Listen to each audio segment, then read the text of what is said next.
Welcome to another edition of That Green Vegans podcast. I'm Kelly. Hello. So today's podcast is Peace Over People. And we're really going to dive into a few different areas of this so we can really get a deep understanding of why it is so important to put yourself first. Choosing peace over people doesn't mean you hate them. It means that you love yourself enough to protect your energy. And I really feel people think that putting peace over people is about being selfish, and it's not about being selfish. It really is about protecting your mental and your emotional health. Sometimes loving yourself means stepping away from the chaos. And how many of us live in chaos? Things are constantly going and sometimes we just have to kind of just stand back.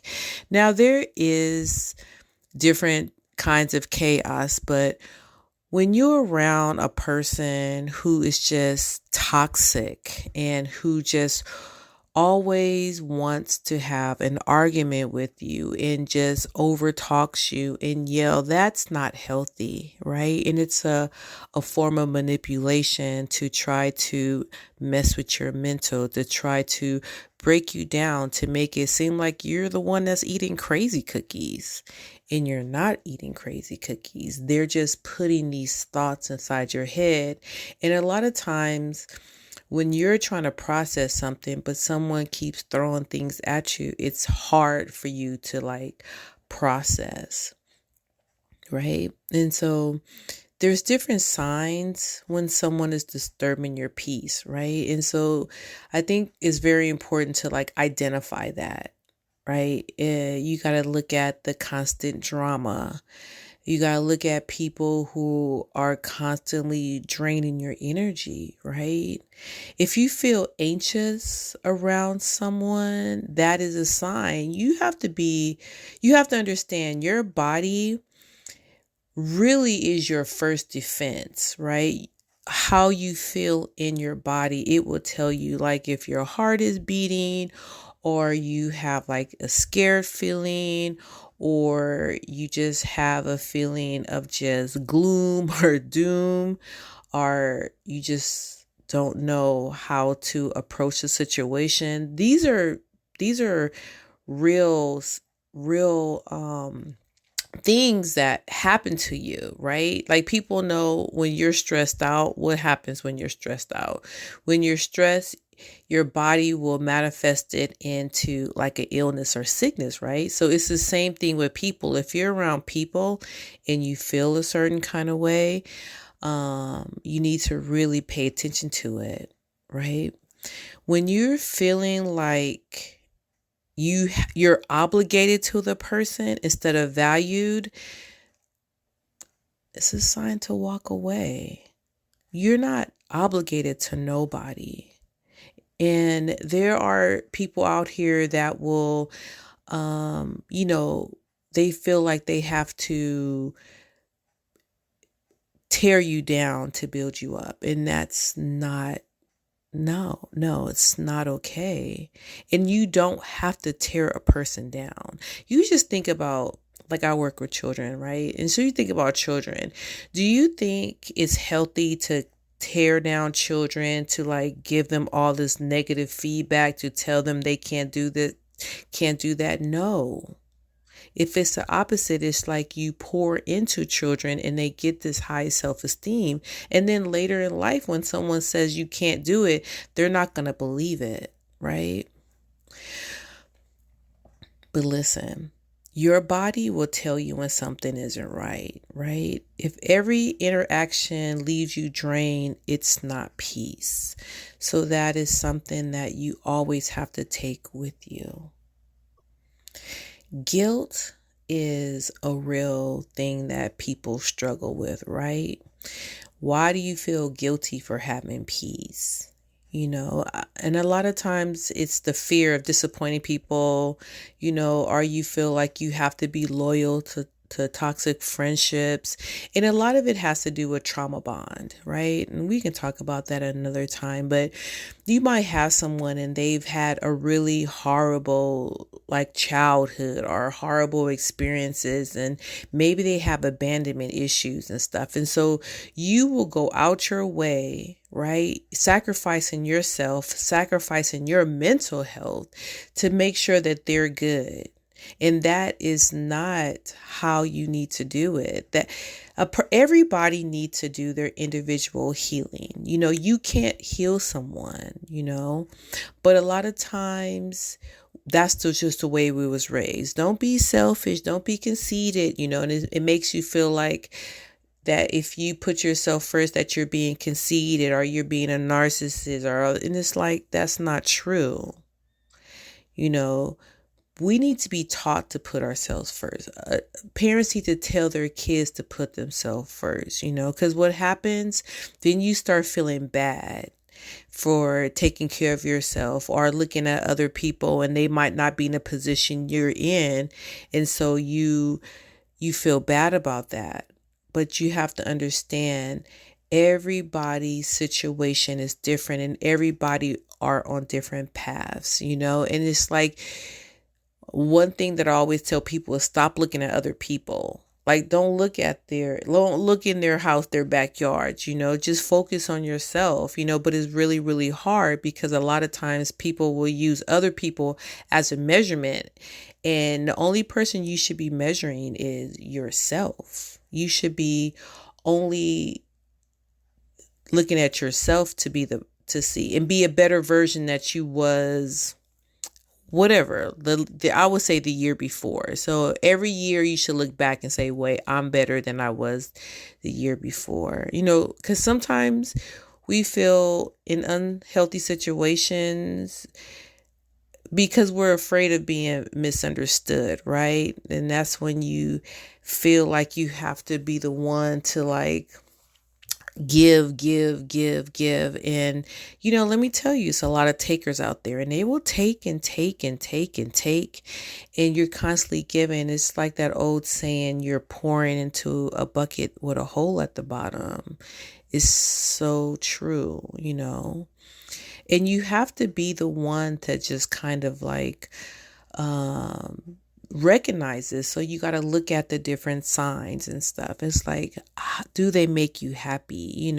It's, like, no, sometimes not a lot of people know about bipolar or being bipolar, where it's like, 1 minute you're happy and 1 minute you're sad, and I've had people in my life that it was like that. When they're good, but when they are not right mentally, oh, it's a disaster. They blame you for everything. They take your words, they twist them up. They make you feel like you're the one that's doing something wrong to them. And it's not that. A lot of things live in their head. I've talked about this before in past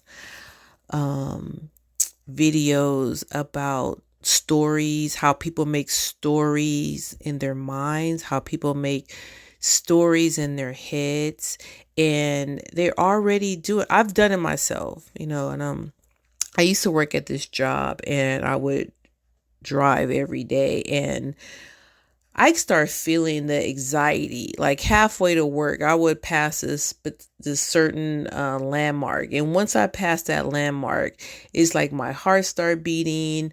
I started feeling really a lot of anxiety, and I would start answering questions to myself. Like, I know that such and such didn't do this, and I know such and such didn't do that. And when I come in, I'm going to have to do XYZ, and this is going to set me back. And it's like, I'm putting all these really negative things in my mind. Right. And a lot of that have to come from my past experiences. Right. And it's like, you can't be like that. You have to just like set those boundaries with people, and you have to, just stay positive. It's like, if you are proactive instead of reactive, your life will be just so much better. And I'm going to talk about that in another one, another live. But this particular podcast is really just talking about people, you know,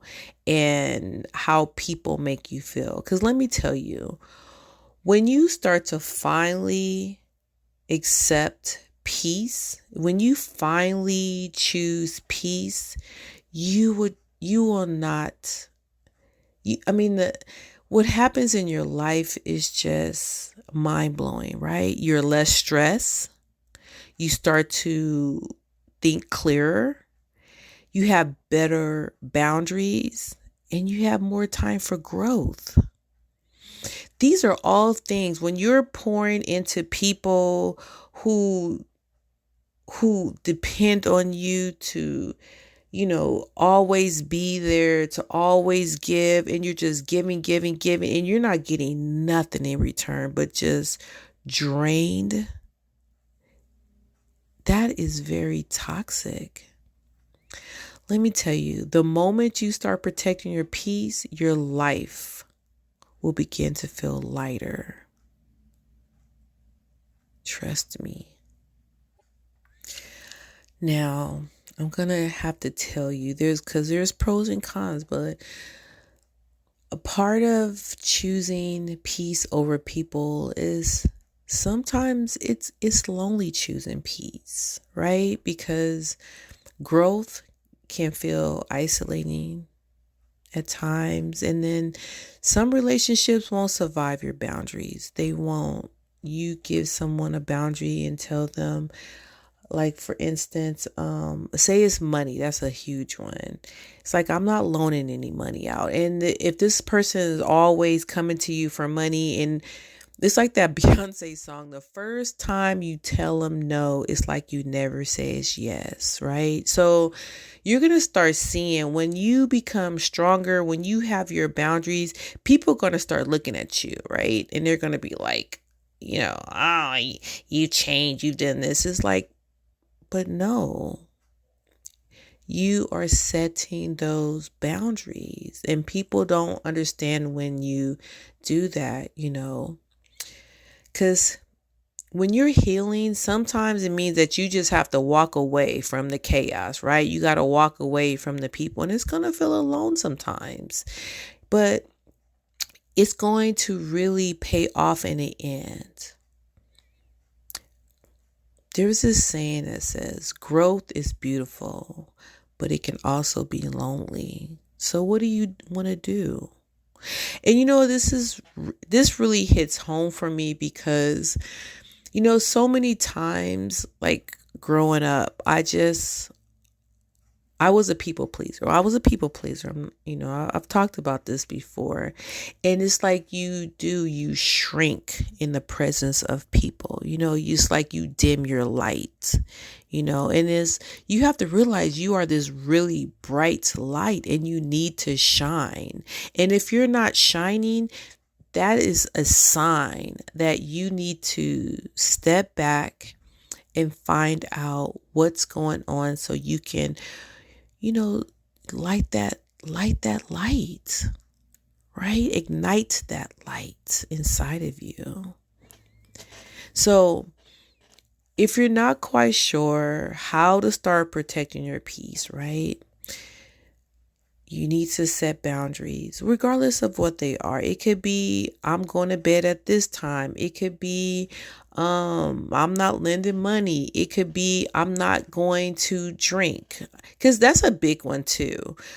I mean, I've found that out when you go around certain people and they're drinkers and they want you to drink, and it's like, no, because drinkers want you to drink with them, and you might have to stop going out with them for a while, and let them do you, kind of thing, and you have to stop explaining yourself to everyone, because, once you get on this journey to be, to have, like, peace, people are going to question you. Why are you doing this? Why are you doing that? Saying no really sets people off at times. It's like, oh, no, thank you. Or I had to tell a friend before. she wanted to go to this, she wanted to go somewhere. It was like a little trip or something. And I told her no. And she was like, why? I was like, I don't want to. But it's like it's those little things that people are just, they're not going to understand why, and it's not for you to explain to them why. They need to accept what you say, period. And you need to spend more time alone. Once you start spending time alone, you're going to start looking at yourself in a different way. Matter of fact, yesterday I was going to this conference, and I go to this conference and got the days mixed up. Oh my goodness. And so I drove like an hour out, and I was just out, but it was a beautiful day. So instead of me just saying, you know, being upset, I wasn't upset. I'm like, you know what? It was a reason why I had to come out the house. It was a reason for me to enjoy this beautiful day. And I went to the record store, and I just spent time like getting me some records, and it was really nice, and I really enjoyed that time with me. And I feel like that doesn't happen a lot. Like sometimes people always have to be around someone, always have to be doing something. And sometimes it's just the smaller things that we just have to look back and reflect on. And you need to focus on like your self growth, right? And this could be anything. This could be like, your health or your finances, or even like relationships. It was funny. I was listening to this. It was like this video, and the guy said something like, "You see, this is how much this job pays," and they said, "No, that's how much they think you're worth." And I was like, "Ooh, that's kind of deep." You know what I'm saying? And it was something else that he said. I was like, "Oh my goodness, I knew I was gonna forget it." And I just remember. So the other thing he said was, someone was saying like, "Ooh, this is super expensive, right?" And the guy said, "It's not expensive. You just can't afford it." So it's really looking at a different perception of life. You know, it's like it's true. You just have to look at, where do you want to be in your life? Like I knew where I wanted to go. Like when I wanted to relocate, I knew in my mind what I wanted. And I looked at different places, and I could have settled, but I said, no, this is what I'm going to accept. Like I'm only going to accept A, B, and C. If like I'll go somewhere and they have A, B, but they don't have C, then it was like a no. And you know what happened? When I was able to stick to my goals, I got everything that I wanted. And that's what you have to do. I think sometimes we like rush and we go, well, I'll just settle for this. And you don't have to, right? And that's when it comes with the focusing on self growth, and your time together, and setting your boundaries, like all these things put together, you're going to realize that your life is going to just be so much better, and your peace is going to be so protected that no one will be able to penetrate it. Because protecting your peace is one of the most powerful forms of self-love. It really is. One of the most powerful lessons I ever learned, one of the hardest, is that I had to learn that sometimes protecting your peace means letting go of people that you never thought you would. And it's something that you should just have in your heart. It's like that saying, people are in your life for a lifetime, a season, and a reason. And that's how you have to look at it. Maybe that person, is not meant to be in your life for a lifetime. Maybe they're in your life to learn a reason. Or maybe they just in your life for a season. And you have to know this too. There are different seasons, right? So it doesn't necessarily mean that that person is out of your life forever. It's just like this is a season in your life where you just really need to focus on yourself. You need to heal. You need to get well. And then maybe if that situation, if they come around again, then it's like, okay, I needed time for myself. Just to ask a question for everybody out there, if you're listening to this, if you listen to this so far, thank you. But have you ever had to walk away from a toxic relationship? I'd like to know in the comments. And before I end this, I really want to just say, put yourself first. I always say that. And if no one's told you today that they love you, I love you. Mwah! Now go out there and be great. Bye.